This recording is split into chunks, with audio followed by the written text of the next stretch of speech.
Гарри Уильямс был 75-летним ветераном, и сегодня он тихо сидел за маленьким угловым столиком в оживленном кафе. Гарри был скромно одет в поношенный, но чистый пиджак, а его руки покоились на чашке кофе, которую он заказал, чтобы скоротать время. В закусочной царила оживленная атмосфера. Местные жители, как обычно, болтали за едой и наслаждались днем. Гарри время от времени поглядывал на дверь, терпеливо ожидая своего сына, который опаздывал. Он и не подозревал, что неприятности и унижения будут сопровождать его в течение дня. Дверь в закусочную распахнулась, и внутрь вошли двое полицейских, офицер Джордж и офицер Гилберт. Когда они вошли, сверкнув корочками, они оглядели зал в поисках свободного столика. Их взгляды быстро остановились на Гарри, который все еще сидел в одиночестве в углу. Джордж наклонился ближе к Гилберту и что-то с ухмылкой прошептал, и оба офицера рассмеялись. Для них Гарри казался неуместным. Закусочная находилась в районе, где жили в основном богатые, и они нечасто видели здесь кого-то вроде Гарри, особенно пожилого, поэтому решили разобраться. Офицер Джордж взял инициативу в свои руки и резко спросил Гарри, что он здесь делает. Не было ни приветствия, ни вежливости, только грубое и неоправданное требование объяснений. Гарри оторвался от своего кофе и спокойно ответил, что он кое-кого ждет. Его голос звучал ровно, и по нему не было заметно никакого дискомфорта, который он испытывал под их пристальным взглядом. Гилберт насмешливо вмешался в разговор и сказал Гарри, что необычно видеть, как маленький бедный старичок пытается вписаться в богатое общество. Сказав это, он рассмеялся, как будто это была шутка. Гарри никак не отреагировал на насмешку. Вместо этого он сохранил самообладание и снова объяснил, что просто ждал своего сына. Но его спокойствие, казалось, разозлило полицейских еще больше. Джордж определенно не был удовлетворен ответом Гарри. Он наклонился ближе и попросил показать удостоверение личности Гарри. Это была не просьба, а требование. Гарри подчинился и полез в карман. Он достал свое удостоверение ветерана и протянул ему. Он носил его с собой много лет, и оно было символом его службы и жертвах, которые он принес ради своей страны. Но когда Джордж взглянул на карточку, он с усмешкой отмахнулся от нее и крикнул, что это, вероятно, подделка. Джордж вернул карточку легким движением руки, поскольку его явно не волновала честь, которую она олицетворяла. Гилберт согласился с ним и прокомментировал, что трудно поверить, что у такого человека, как Гарри, могло быть удостоверение ветерана. Якобы во времена Гарри такие люди, как он, только мыли посуду или занимались физическим трудом. Эти слова были явной попыткой принизить достижения Гарри и свести его к стереотипу. Джордж рассмеялся и кивнул в знак согласия. В это время другие посетители начали замечать, что происходит. Некоторые оглядывались с любопытством, в то время как другие слушали с беспокойством, но никто ничего не говорил. Оживленная болтовня в закусочной стихла, и атмосфера стала очень напряженной. Но по-прежнему никто не вмешивался. Но, несмотря на унижение, которому он подвергался, Гарри оставался спокойным. В своей жизни ему приходилось сталкиваться и с худшим, и он не собирался позволять этим молодым людям сломить его дух. Но полицейские еще не закончили. Джордж сказал Гарри, что, если он не покинет закусочную, они уведут его силой. Они выглядели так, будто не шутили, и были готовы подкрепить свои слова обещанием применить силу. Гарри еще раз попытался объяснить, что ждет своего сына, но Джордж резко оборвал его. Он не хотел этого слышать. Для него Гарри был просто нарушителем спокойствия, которому здесь не место. Противостояние достигло точки кипения. Офицеры стояли над Гарри и ждали, что он либо тихо уйдет, либо даст им повод вытащить его. Но Гарри не двинулся с места. Он смотрел на офицеров твердым взглядом, спокойно положив руки на стол. Остальные посетители молча наблюдали за происходящим, ожидая, что будет дальше. Гарри понимал, что его унижают только из-за его простой одежды, но он также понимал, что гневная реакция только даст офицерам то, чего они хотят, Поэтому он молчал, надеясь, что скоро приедет его сын и положит этому конец. По мере того, как шли секунды, офицеры теряли терпение. Они привыкли к тому, что их авторитет не подлежит сомнению, и спокойное сопротивление и достоинство Гарри выводили их из себя. Джордж снова наклонился к Гарри и сказал, что у него есть последний шанс уйти из закусочной самостоятельно. Гарри ответил не сразу, он просто сделал глоток кофе, а когда, наконец, заговорил, то сказал полицейским, что не доставляет никаких проблем. Он был просто человеком, который ждал своего сына. Он имел полное право находиться здесь, как и любой другой посетитель закусочной. Джордж явно не ожидал такой реакции, и из-за этого он на мгновение растерялся. Другие посетители закусочной молчали, слишком испуганные или слишком равнодушные, чтобы вмешаться, но нельзя было отрицать напряжение, охватившее заведение. Гарри понимал, что ситуация выходит из-под контроля, но он также понимал, что не может отступить после всего, что ему пришлось пережить в своей жизни. Он и раньше сталкивался с предубеждениями и агрессией, но это было по-другому. Он надеялся, что его служба стране даст ему некоторое уважение, но, похоже, для этих молодых офицеров его история ничего не значила. Поэтому он продолжал сидеть со спокойным и исполненным достоинства видом, даже когда офицеры нависли над ним, ожидая малейшего повода для действий. Внезапно офицер Джордж протянул руку и толкнул стул рядом с Гарри, с грохотом опрокинув его. Шум напугал всех в закусочной, и все взгляды обратились к происходящему. Старый ветеран был вынужден встать, но по-прежнему сохранял спокойствие.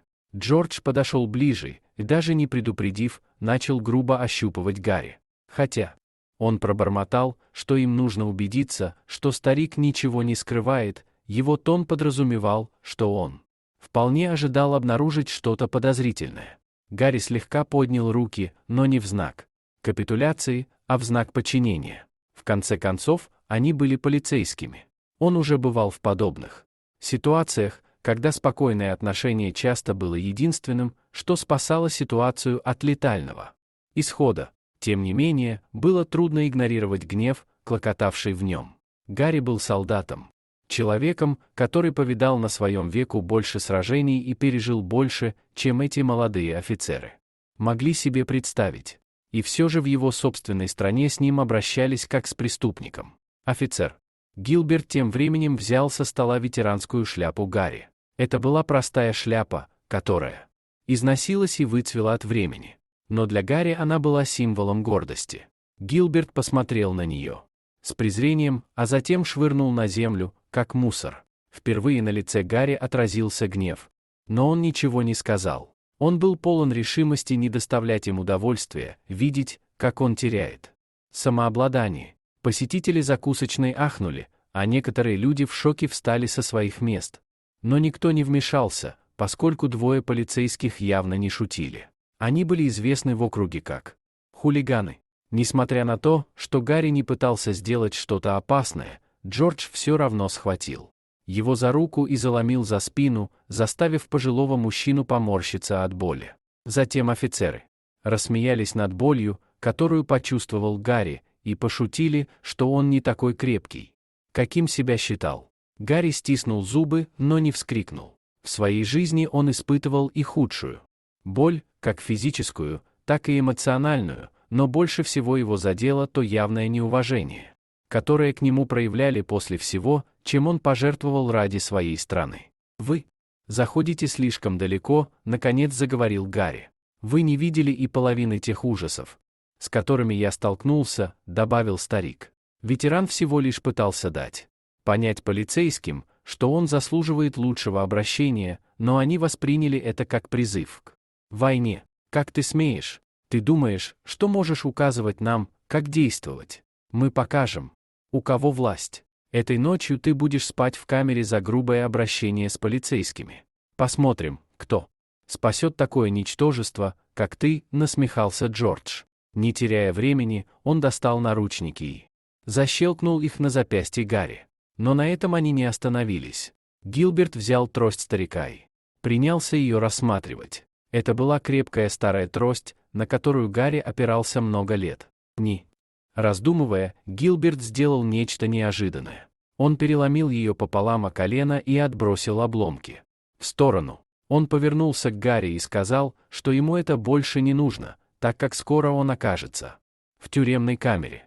Полицейские начали тащить ветерана к двери, но прежде чем они успели уйти, Гарри успел заговорить. Он указал подбородком на маленькую карточку, которая все еще лежала на столе. Поведение старика раздражало Джорджа, но ему было любопытно.